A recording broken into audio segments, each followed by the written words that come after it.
The truth about baby sleep training methods. What? They don't tell you? Sleep training? 2 words that can make any new parent panic, stress, or feel completely overwhelmed. Should I let the baby cry it out? Should I rock them to sleep every night? Is it wrong to co-sleep? There are so many voices, so many books, and so many opinions.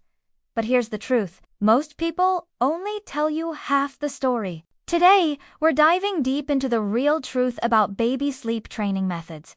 What actually works, what doesn't, and what they conveniently forget to mention. Whether you're already trying a method or still trying to decide where to begin, stick around.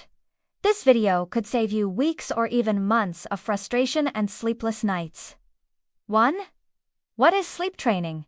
Really? At its core, sleep training is simply the process of helping your baby learn to fall asleep independently. But there's not just one way to do it. There are multiple methods, and each one has its passionate supporters and critics. Some of the most popular methods include the Cry It Out Method, CIO, letting the baby cry until they fall asleep. The Ferber Method, timed check-ins while allowing some crying. The Chair Method, gradually moving away from your baby's crib over time. The No Tears Method, gentle techniques that avoid letting the baby cry. Pick up, put down, comforting your baby when they cry.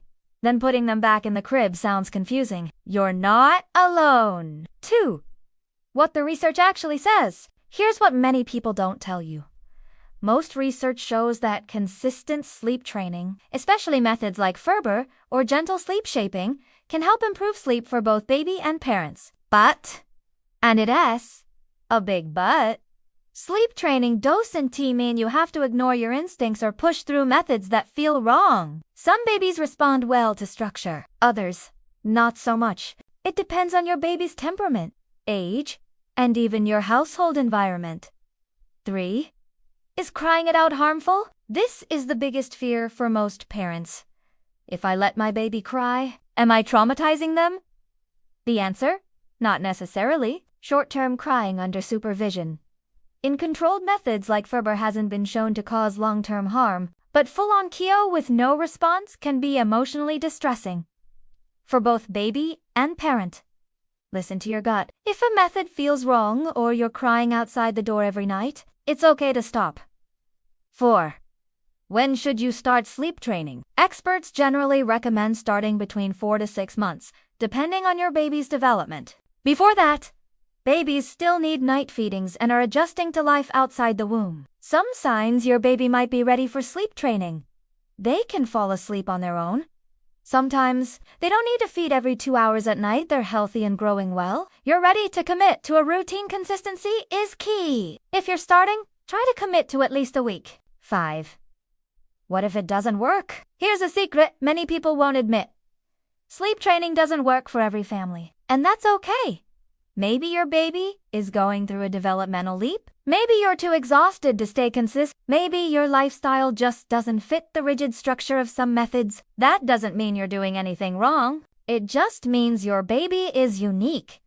And so are you. 6. Tips from real moms who've been there. Let's hear from moms who've tried it all. I tried CIO and lasted 2 nights. It broke my heart. Switching to a gentle method worked way better for us. Ferber worked in 3 nights. It was hard, but by night 4, we were all sleeping better. I never did formal sleep training. I followed my baby's cues, and she eventually slept through the night. Take what works for you. There is an universal best method. Just what's best for your baby and your mental health. Mrs. 7. Final thoughts. Trust yourself. If there's one truth about sleep training, it's this. You are the expert on your baby. Yes, even more than the books, blogs, or experts. Try what feels right. Stop what doesn't. You're not failing. You're learning.